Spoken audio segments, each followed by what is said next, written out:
그죠? 그래서 한마디로 뭘까요? 이 프리크루션 룰 자체가 뭘까요? 일사부조리 원칙에 따라서 이게 뭐 연방법원이든 주법원이든 간에 같은 사건이 다시 올라오면 안 되는 거죠. 그래서 우리가 여기에 프리크루션 룰, 프리크루션 룰이라고 하겠죠. 또 프리크루션 룰 자체가 뭐예요? same preclusive, 그죠?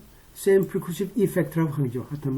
한마디로 이제 일사부조리 원칙이죠. 한마디로 스테이트가 했던 그러한 판결 내용 자체를 우리가 주법원에서 그 다음에 연방법원에서 하는 경우 똑같은 내용 자체가 판결이 났다 그러면 판결 저는 관계없겠지만 판결이 확정 판결이 나왔다 그러면 당연하게 그 다음 절차에 대해서는 같은 프리크루시브 이펙트가 있는 거죠. 용어는 잘 우리가 봐야 돼요. 닥트린 커미티는 뭐죠? 신사협정이죠. 한마디로 법원 자체에서 기본적으로 일반적으로 특히 foreign country부터 온 판결문에 대한 우리가 풀패스 크레딧을 인정하는 경우죠. 특히 한국 같은 경우 이제 혹은 일본과 한국 같은 경우는 뭘까요? 뭐 위안부와 관련해서 우리가 한국에서의 판결 자체를 우리가 일본에 우리가 집행할 수 있느냐? 일본에서 뭐 거부를 해버렸는데 뭐 이런 것도 마찬가지 포럼이죠. 이런 그 foreign country에 대한 우리가 이 판결 자체를 어떻게 집행할 것인가? 또 뉴욕주에서 났던 판결은 우리가 대한민국 지방법원에서 특히 법원에서 어떻게 처리할 것인가? 그럼 당연하게 인용할 수 있는 거죠. 그 사건에 대해서. 뭐 이런 것들은 우리가 충분하게 이러한 그 판결에 대한 문제는 여러분들 각 국가에 그죠? 이 국가에 대한 우리가 어떤 그죠? 이런 그 협약 체결과 관련해서 이러한 문제는 기본적으로 닥트린 커미티라는 일반적인 국가 간의 어떤 호의 원칙에 따라서 이제 처리하고 있는 거죠. 이런 것들이. 요건 주단이나 우리가 연방 단위에서 하지만 요건 이제 국제단 단위에서 하고 있다. 그 다음에 이제 가족법과 관련된 문제가 이제 많이 여러분들이 이제 배울 거예요. 이런 것들이 이제 한마디로 당사자가 이제 한 도망간 경우 뭐 주량랑 치고 하는 경우 뭘까요? 혹은 뭐 하여튼 타주력한 경우 불가피하게 한 사람이 이혼 소송을 제기하는 수밖에 없겠죠. 엑스파리티 같은 엑스파리티 한 사람이 그 사람 없이 남편이나 부인 없이 소를 제기할 수 있는 거죠. 한마디로 볼까요? 이 first naturalistic이 없는 거죠. 없이 absentee spouse니까 뭐예요? 지금 없는 배우자를 상대로 이혼 소송을 제기하는 경우죠. 그 조건은 뭘까요? 당연하게 원고가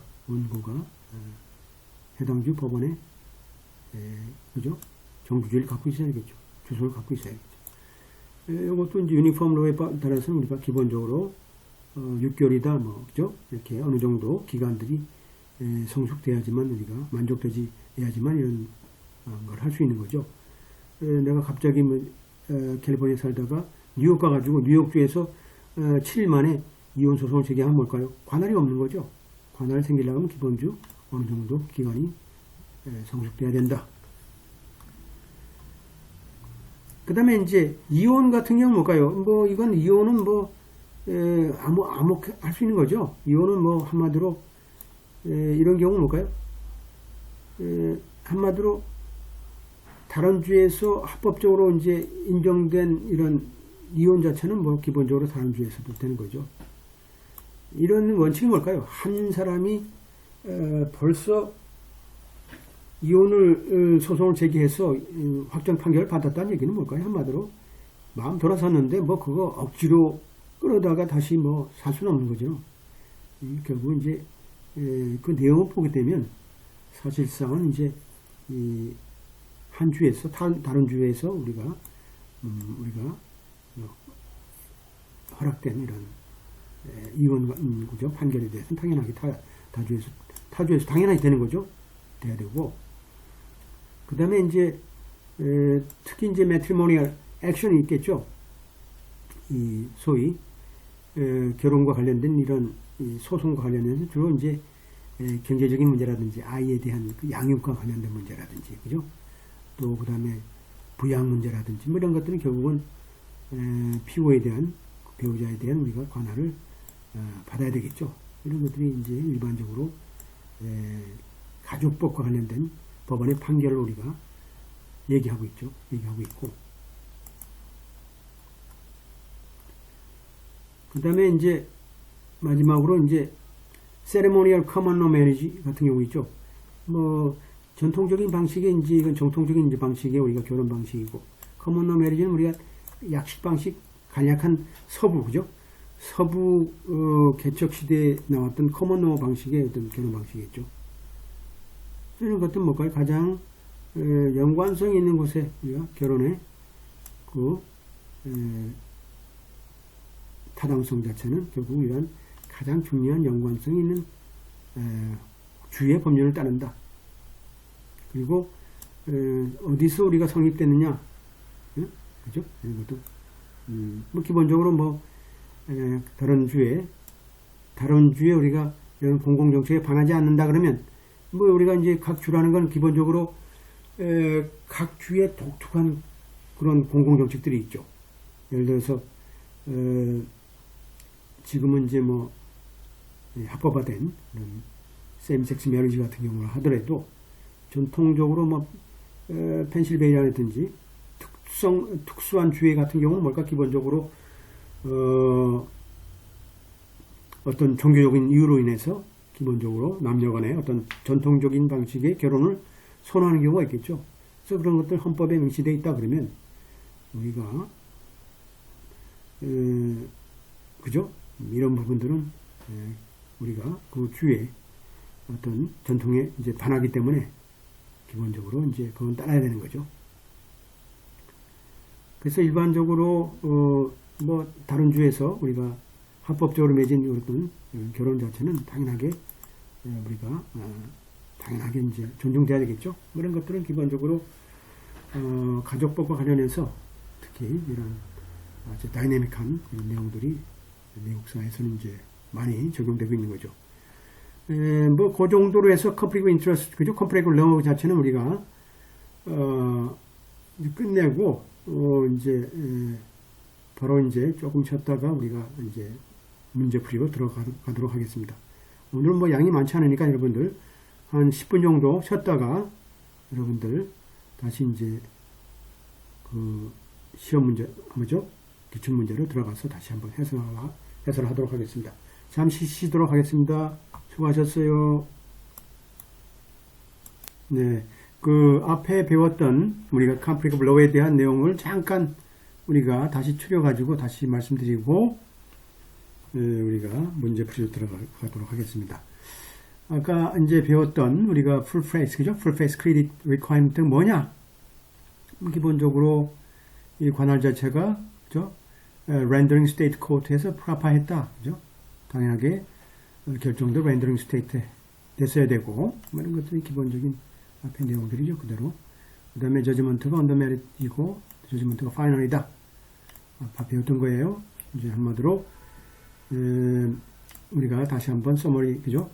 한다 그러면 그 다음에 이제 풀 페이스 크레딧 같은 이제 우리가 헌법상에 우리가 어떤 의무에 대한 그죠? 디펜스 입장이죠. 디펜스 입장이 뭘까요? 한마디로 뭐 이것은 이제 주 법원에서 뭐 한마디로 소를 제기했다고 뭐 형사적 문제겠죠. 아마 저지먼트가 피날 같은 경우였고, 그 다음에 원심 법원 자체에서 다룰 수 없었던 어떤 문제, 아마도 그 외적인 어떤 사기와 관련된 판결이었다라는 것은 이제 우리가 이제 한마디로 이런 경우는 이송하지 말라 할 수 있는 이제 정당성을 우리가 반대로 하기 위해서 우리가 나온 그런 내용들이죠. 이런 것은 이제 많이 나오지 않습니다만 기본적으로 여기에 대한 풀페이스 크리스에 대한 반대 논리라고 보면 되겠어요. 반대로 해서 이러한 판결에 대해서 우리가 타주로 이송하지 말라. 그 다음에 이제 그 포린 저지먼트에 대한 그죠 인정에 대한 우리가 검증 방법은 당연히 관할이 적절했느냐, 그 다음에 절차가 우리가 관련된 사용된 절차가 그죠 공정했느냐라는 거죠. 그 다음에 이제 우리가 배웠던 이제 도미사일 관련된 검증 방법 뭘까요? 이 도미실러리는 기본적으로 physical presence, 그죠? 있어야 되겠고, 당연히 이제 있어야 되겠죠. 각 주에 자기가 살고 있다 그러면. 그 다음에 실제로 거기에 정주하려는 어떤 의지가 있어야 되겠죠. 이런 것들이 기본적으로 도미슬리와 관련된 우리가 민사 소송법에 관한 연방 절차 규정이라고 볼 수 있겠죠. 그 다음에 이제 포럼 스테이트에서 그죠 입장에서 어떤 주가 규율이 우선일 것인가 보는 거죠. 기본적으로 우리가 배웠던 choice of law approach죠. 포럼 스테이트의 choice of law죠. 기본적으로. 그 다음에 이제 constitutional limitation은 당연하게 우리가 있겠죠. choice of law로도 경우는 constitutional limitation이 있어요. 헌법상의 어떤 제한이라는 게 있는데 기본적으로 이런 것이 결국 뭐가요? 한마디로 이 소송에서의 어떤 합법적인 이익이라든지 그죠? 혹은 중요한 어떤 컨택트라는 게 없는 국가의 경우 적용되는 경우 이런 것들이 이제 우리가 문제가 될 수 있죠. 우리가 배웠던 이제 지난 시간에 배웠던 C+에서 보게 되면 우리가 constitutional limitation이 있었잖아요. 기본적으로 특히 이제 우리가 personal jurisdiction과 관련해서 우리가 특수 사람을 우리가 각 그 포럼 스테이트에서 불러들일 때 불러들인다. 그러면 우리가 그 사람에 대한 어떤 연관성이 있어야 되겠죠. 이게 스페셜 jurisdiction이 인정되느냐, personal jurisdiction에서 두 가지가 있어요. 스페셜 jurisdiction이 인정되느냐, general jurisdiction이 인정되느냐에 따라서 그래서 만약 하나 우리가 연관성이 없다 그러면 뭘까? 기본적으로 그 사람은 personal jurisdiction은 우리가 인정될 수 없는 거죠.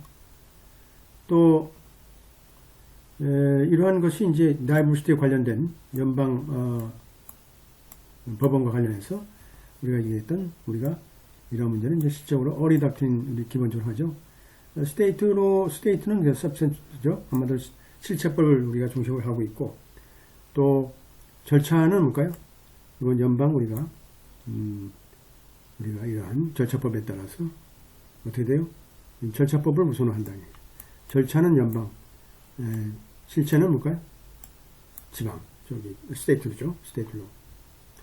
그 다음에 이제 베스트라이트 우리가 배웠죠. 베스트라이트는 기본적으로 세 가지의 방식이 있다. 세 가지의 방식이 있다. 그래서 기본적으로 첫 번째 베스트 라이트가 어프로치가 있고 두 번째 most significant relationship 어프로치가 있고 그죠? 세 번째는 뭘까요? 얘기했던 뭘까요? 그죠? greater interest 있죠? 어프로치가 있죠. 이런 것들이 우리가 앞서 배웠던 내용들이에요. 내용들이고. 하여튼 이 내용들은 여러분들 아까 얘기했던 내용 그대로입니다. 그리고 이제,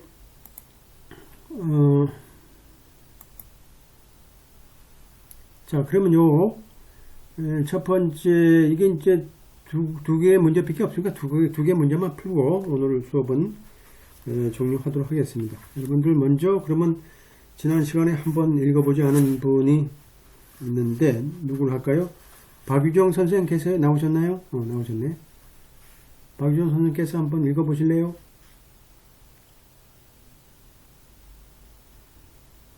네, 잠시만요. 네. 네. Plaintiff A, a domiciliary of State X, was severely injured in a car accident in State X. Tortfeasor, the uninsured owner and driver of the other vehicle involved in the accident, was also a citizen of State X. Before any litigation regarding the accident began, Tortfeasor died of a heart attack. Following Tortfeasor's death, plaintiff commenced